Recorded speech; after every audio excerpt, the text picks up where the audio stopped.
Fort Hood shooting despite President Obama's Saturday plea for Congress to hold off until federal law enforcement and military authorities have completed their probes.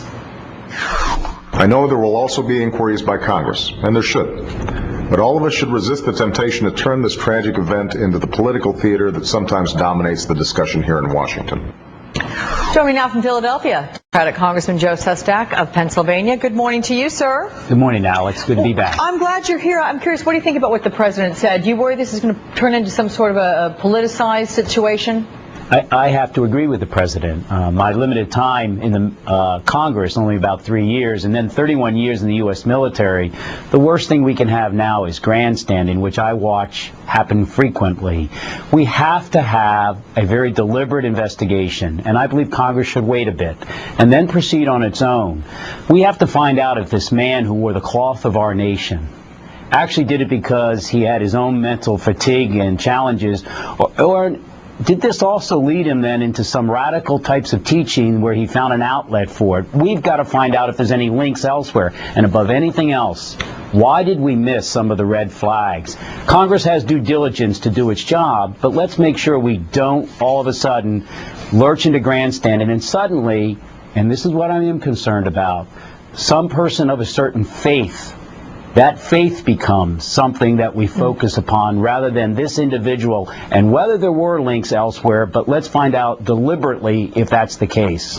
But what do you think about these hearings in terms of their ability to be straightforward? Do you agree with your colleague on the House Armed Services Committee, California Republican Congressman Howard McKeon, who says we're going ahead with the hearings? It is Congress's right to go ahead with the hearings, and if we are, I can agree to that. But as long as there isn't this political grandstanding, and I think that's a very important issue that has to be thought about. The problem here, Alex, in my opinion, is we no longer have in Congress the titans, those that can sit down in a very deliberate way and work through national security issues like this, a Sam Nunn, for example.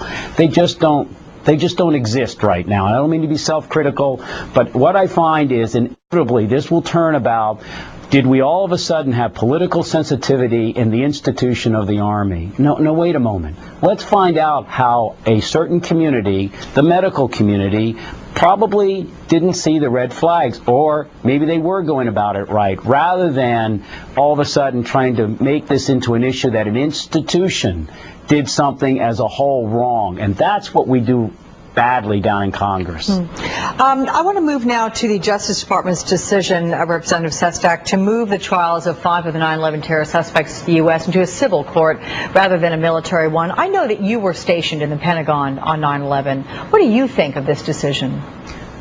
I think it is the right decision. And right after 9/11 happened and I was stationed at the Pentagon, I was placed in charge of the Navy's anti-terrorism unit, Deep Blue. I was on the ground early in that conflict over in Afghanistan, then pulled out to take charge of Commander Battle Group to the retaliatory strikes against those terrorists and the Taliban. I did that all to bring these perpetrators of this outrage to justice. But I did it while defending justice. This nation is founded on that indispensable element that we are a nation of laws, not of men. And to keep someone outside the prosecution that can be held up to the light of the world and say that we are not going to let the terrorists force us to abandon our principles.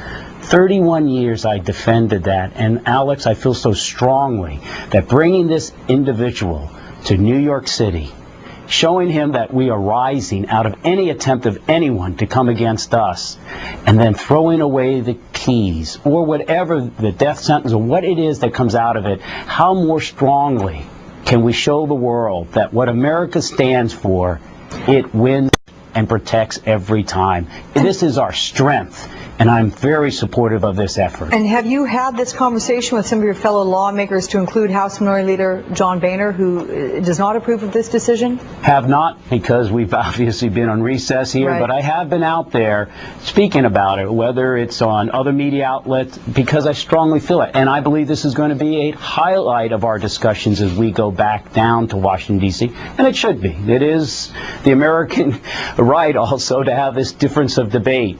But those years in the military taught me so much that while we are respected for the power of our military, for the power of our economy, Alex, we are admired for the power of our ideals. And can our court system handle this? In the last 8 years alone, the civilian court system has thrown 200 terrorists into incarceration.